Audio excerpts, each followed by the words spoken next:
Muy buenas a todos, yo soy Yamal, residente de segundo año de Medicina Interna y junto con mi compañero Santiago vamos a hablar un poco de cefalea y AIT en urgencia. Yo me voy a centrar, yo me voy a centrar en el tema de la cefalea, vamos a hablar sobre unos aspectos generales, los datos fundamentales, la anamnesis y la exploración física, signos de alarma que nos enciendan la bombilla para ampliar el estudio y los criterios para derivar a pacientes con cefalea a las consultas externas de medicina interna o avisar al BUSCA en el momento en el que creamos que se beneficien de ingreso hospitalario. Es una patología muy frecuente, afecta al 20% de la población general, afectando sobre todo al sexo femenino. Esto es importante, uno de cada 10 pacientes que acude a urgencias, su motivo de consulta va a ser la cefalea, por lo que en las guardias de puerta de urgencias vamos a ver mucho esta patología. La edad típica de presentación oscila entre los 12 y los 55 años y el punto positivo es que el 90% de las cefaleas van a ser benignas, siendo la más frecuente la cefalea tensional, seguida de la migraña. El 5% son malignas y es en estas las que debemos pararnos más y ampliar el estudio. Cuando realizamos la anamnesis, muchas veces el paciente nos va a ayudar con su relato dándonos una serie de palabras clave. Evidentemente, en medicina lo más frecuente es lo más frecuente y no siempre que nos digan estas palabras el diagnóstico vaya a ser el que vamos a ver ahora, sino que nos debe encender la bombilla y por lo menos intentar descartarlo porque suelen ser patologías más graves. Cuando un paciente nos cuenta cefalea intensa con rigidez nucal y fiebre, pues ¿qué debemos pensar? Una meningitis. Cuando cuenta una cefalea intensa, brusca, la más intensa de mi vida, que es lo que siempre describen los libros, con vómito y sin fiebre, pues una hemorragia subaracnoidea. Habría que descartarla. Si la cefalea empeora con la masticación, es de tipo lancinante, de carácter neuropático, pues una neuralgia de trigémino o en pacientes más dañosos también podemos pensar en una arteritis de células gigante. Cuando la cefalea aumenta con maniobras de Valsalva, cogiendo peso, tosiendo, pues podríamos pensar o orientar el diagnóstico hacia una malformación de Arnold Chiari o un tumor de fosa posterior. Como he dicho, lo más frecuente es lo más frecuente en medicina. Y esto no es frecuente, pero bueno, tenerlo en la cabeza siempre es importante. Una cefalea que aparece por primera vez en un paciente con una neoplasia y con más INRI y lleva una focalidad neurológica asociada, pues pensar en una metástasis cerebral o en una carcinomatosis meningia. Importante siempre en medicina, más que cualquier otra prueba diagnóstica, como ya sabéis, la anamnesis y la exploración. Preguntar por el dolor que presenta el paciente, sus características, si es de tipo opresivo o pulsátil, por ejemplo, la localización, la duración que tiene ese dolor, si alguna actividad o algún momento del día en concreto lo exacerba y con qué lo alivia. Preguntar por síntomas neurológicos tipo fotosia o aura nos orientará hacia una cefalea más tipo migrañoso y si se relaciona más con síntomas ansiosos o depresivos nos orienta más hacia una cefalea tipo tensional, que es la más frecuente como hemos comentado antes. Diferenciar siempre entre un episodio agudo o un episodio crónico y en el crónico es importante ver si ha evolucionado, si el dolor ha ido a más o si se ha mantenido estable en el tiempo. Otro de los escenarios que nos podemos encontrar es que el paciente haya tenido un antecedente traumático. Esto es importante en los pacientes añosos, sobre todo, preguntar siempre si toman medicación antiagregante o anticoagulante pensando en que haya podido hacer una hemorragia intracraneal. Y por último, qué analgesia toma el paciente y si está siendo útil o por el contrario, no remite el dolor con la analgesia que toma el paciente en el domicilio. En cuanto a la exploración física, algo básico tanto en la cefalea como en cualquier patología es conocer las constantes vitales de nuestro paciente. Normalmente las suelen recoger en triaje, pero si por cualquier motivo no están recogidas, podemos pedirle a enfermería que le tomen una tensión y una frecuencia. Con eso tenemos bastante información, sabemos si el paciente viene hipertenso, por ejemplo, o simplemente conocer el estado hemodinámico del paciente, que es importante. En cuanto a una exploración general de cabeza y cuello, bueno, podemos palpar pulsos, como por ejemplo el de la arteria temporal en un paciente añoso, en el que sospechemos una arteritis de la temporal. También es interesante presionar sobre los senos para ver si el dolor de cabeza viene producido por una sinusitis. O, por ejemplo, la articulación aurículo-temporal y temporomandibular, presionando sobre puntos gatillo que desencadenen el dolor. Una exploración de oído y un fondo de ojo si sabemos interpretarlo. Importante también realizar una exploración neurológica detallada, valorando principalmente el estado de conciencia del paciente y si está orientado o no, con preguntas tan sencillas como que si sabe dónde se encuentra o si sabe qué día de la semana es. En cuanto a los pares craneales, bueno, ver que estén conservados los movimientos oculares, que el reflejo pupilar esté conservado. Podemos pedirle al paciente que sonría y ver si hay asimetría facial y que saque la lengua y la mueva hacia los lados. También, por ejemplo, si queremos valorar el nervio espinal, pues que encoja los hombros. En cuanto a si hay afectación cerebelosa o no, podemos realizar el típico juego de que el paciente se lleve la punta del dedo a la punta de la nariz de forma alternativa con los ojos cerrados. Si no consigue hacerlo bien, bueno, podemos sospechar que haya una afectación en cerebelo. Para evaluar la fuerza y sensibilidad en miembros, podemos pedirle que nos dé las manos y que nos apriete fuerte o que empuje las piernas contra nuestra mano. Y así vemos si está conservada la fuerza y bueno, mm, tocando al paciente en miembros superiores y miembros inferiores, vemos si hay algún déficit de sensibilidad. Los reflejos, bueno, podemos hacer el reflejo rotuliano y el reflejo plantar que dan bastante información. En cuanto a la coordinación de la marcha, bueno, tan fácil como decirle al paciente que pasee por la consulta y con eso valoraremos si tiene buena coordinación y la marcha está conservada. Esto es quizás de lo más importante de la presentación, el saber identificar los signos de alarma que nos pongan en alerta. Entre los más importantes, que el paciente sea mayor de 55 años, que el dolor sea intenso y de comienzo súbito, o si es crónico, que haya ido empeorando de forma progresiva y significativamente. Además, que el paciente presente ciertas manifestaciones acompañantes como trastornos del comportamiento o la conducta, crisis epiléptica o fiebre, que traduzcan una infección del sistema nervioso central o un papiledema, que lo podemos objetivar en el fondo de ojo. Otro dato de alarma es que el dolor interrumpa el descanso nocturno. Y mucho cuidado en pacientes oncológicos por el tema de las metástasis cerebrales y en pacientes inmunodeprimidos.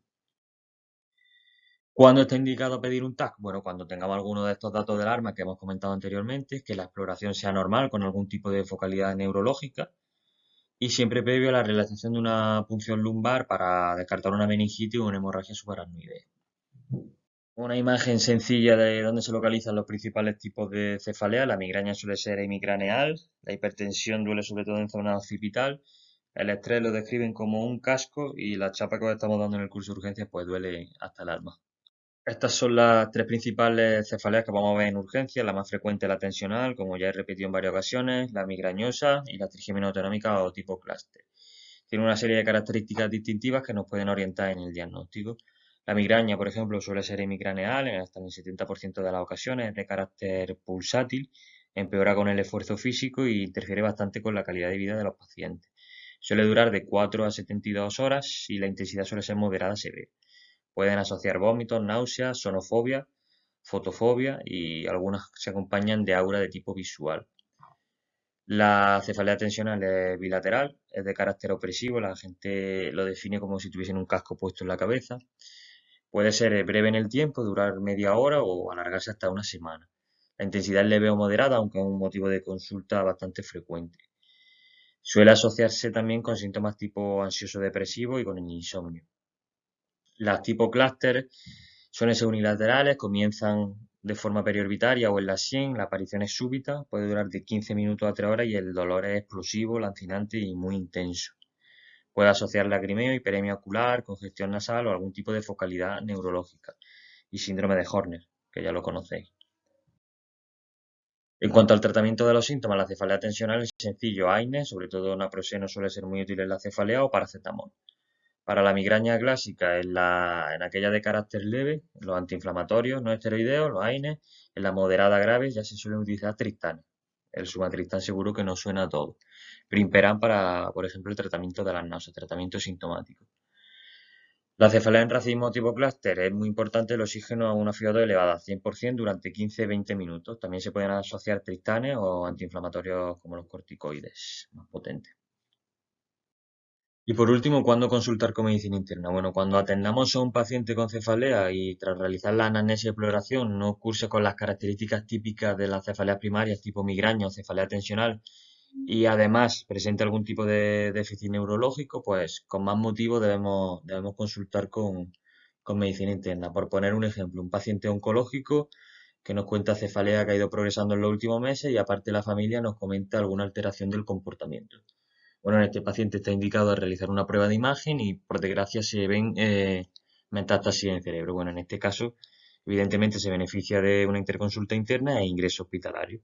Podemos tratarlo sintomáticamente, por ejemplo, con corticoides para disminuir el edema citotóxico que producen estas metástasis. Sería tratamiento sintomático. ¿Cuándo derivar a consulta de medicina interna? Bueno, cuando el paciente, a pesar de tratamiento preventivo y terapéutico correcto, no mejore. En ese caso sería adecuado ampliar el estudio, sospechando otro tipo de patología y optimizar el tratamiento si es posible. Y por mi parte, nada más.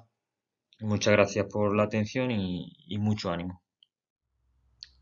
Hola a todos, soy Santiago Vico Cabra, residente de tercer año de Medicina Interna y bueno, os doy la bienvenida al Hospital Costa del Sol y siguiendo con el curso de urgencia, la charla de hoy es sobre el accidente químico transitorio. ¿Y de qué vamos a hablar? Bueno, como ya tenéis una sesión en concreto sobre el código ISTU, que la da mi compañero el doctor Luis Mérida, en la de hoy nos vamos a centrar en otra serie de aspectos sobre el accidente químico transitorio. Su definición, comentar brevemente la fisiopatología y la clínica y centrarnos en la importancia del diagnóstico diferencial con otra serie de entidades, llegando a cómo realizar una adecuada evaluación inicial, cuándo se debería de consultar con medicina interna o bien realizar ingresos y así como el análisis de ciertos aspectos que pueden llegar a mejorarse.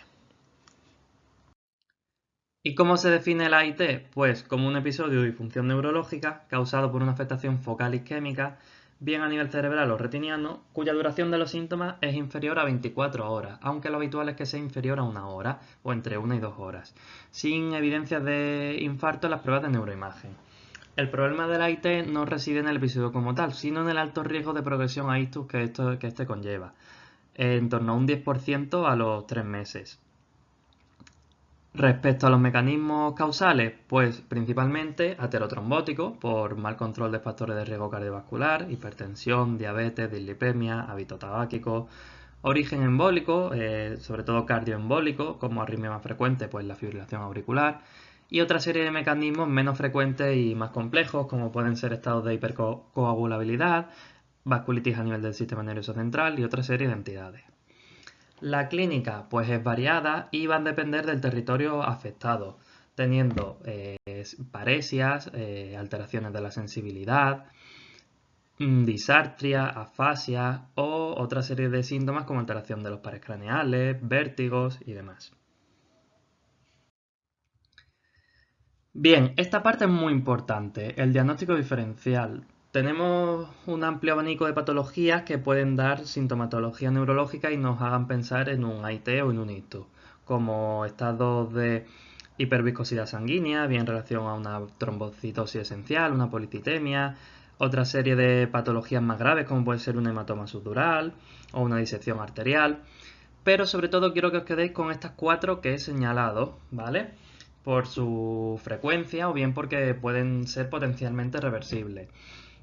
La migraña en ocasiones se acompaña de síntomas de focalidad neurológica que nos pueden llevar a pensar que el paciente realmente está teniendo un ictus.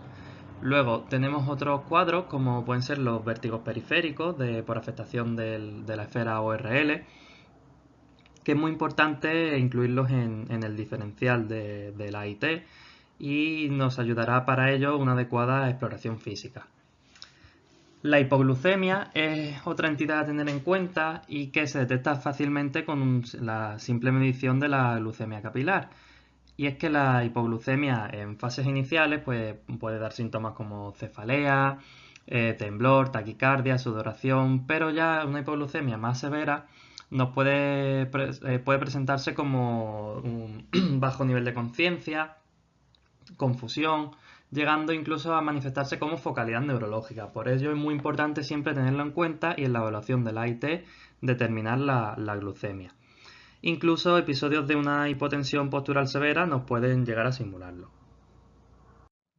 Bien, ¿y cómo comenzamos? Pues como siempre con una adecuada anamnesis. Importante preguntar cuándo comenzaron los síntomas, la duración de los mismos, qué es lo que te cuenta el paciente con detalle para intentar establecer así un adecuado diagnóstico diferencial, así como la posible ubicación de las lesiones.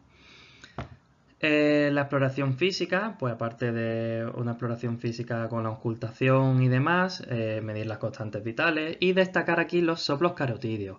Importante siempre buscarlos, ¿vale? Es posible que muchas veces no se lleguen a oír, pero el hecho de que estén presentes nos pueden indicar que hay una estenosis carotídea significativa.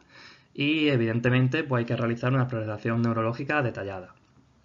Respecto a las pruebas complementarias, pues bueno, el arsenal del que disponemos en urgencias, una analítica con su hemograma, una bioquímica básica, coagulación, también podemos emplear una gasometría y, como ya he mencionado previamente, la importancia del BM-test, es decir, de medir la glucemia capilar para detectar una posible hipoglucemia que esté provocando el cuadro.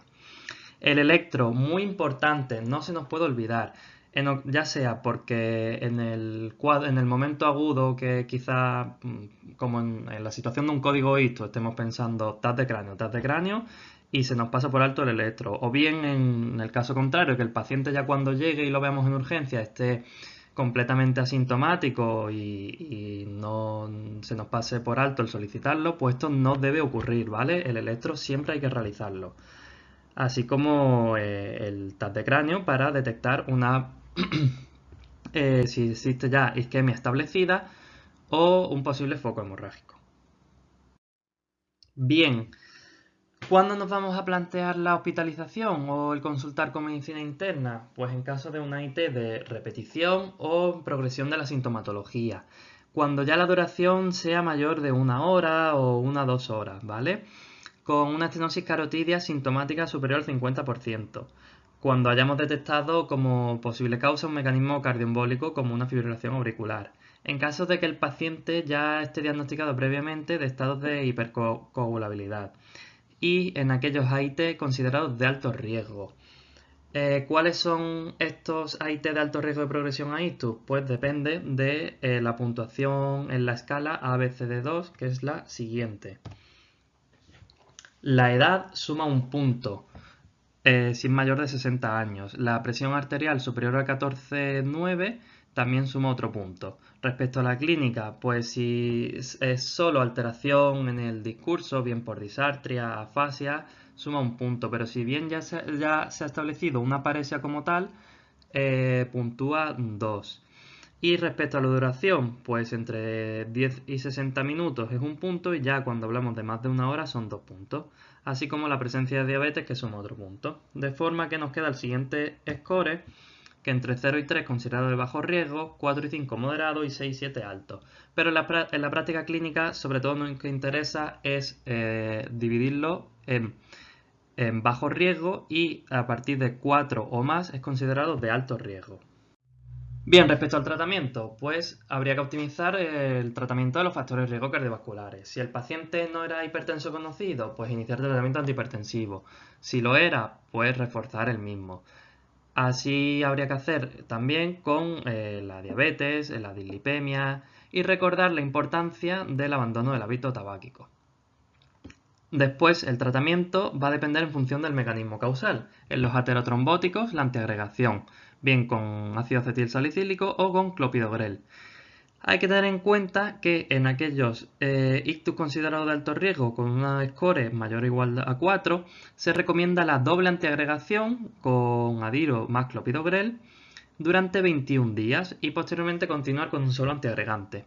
Esto estaría contraindicado en los casos de que se realice fibrinolisis o trombectomía, en los pacientes que estuviesen previamente anticoagulados o que tengan una sintomatología exclusivamente sensitiva, visual o de vértigo, porque en estos casos no está tan claro que el mecanismo haya sido isquémico como tal y no se benefician de esta doble antiagregación. Y en aquellos ictus de origen embólico, pues la anticoagulación. Bien, con todo esto, ¿qué aspectos podemos mejorar? El electro, como he mencionado previamente, es necesario realizarlo siempre. Y no nos vale la tira del ritmo que nos venga del centro de salud. Un electro completo con sus derivaciones completas. El soplo carotidio, que muchas veces en la exploración se pasa por alto, pues hay que hacerlo y dejarlo escrito tanto si se oye como si no. El score ABCD2, que debe estar presente siempre en todos los informes, nos va a cambiar la actitud pronóstica y terapéutica, porque como ya he dicho, con una escala de alto riesgo nos vamos a plantear iniciar la doble antiagregación.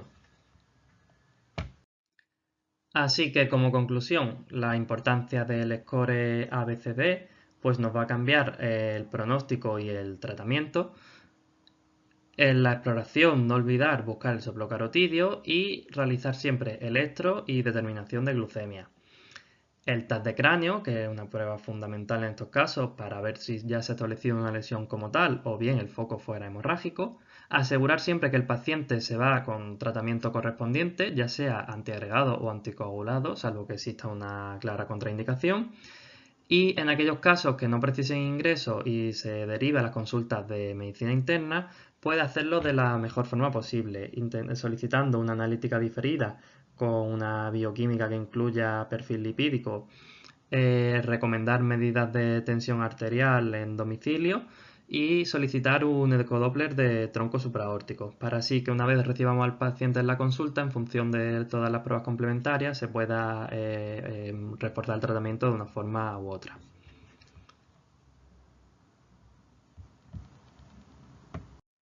Y bueno, aunque la sesión es de AIT, como habitualmente se daba cefalea y AIT juntos, traigo este caso clínico, que se trata de un varón de 65 años, como antecedentes una dislipemia leve sin tratamiento y un síndrome ansioso depresivo previo.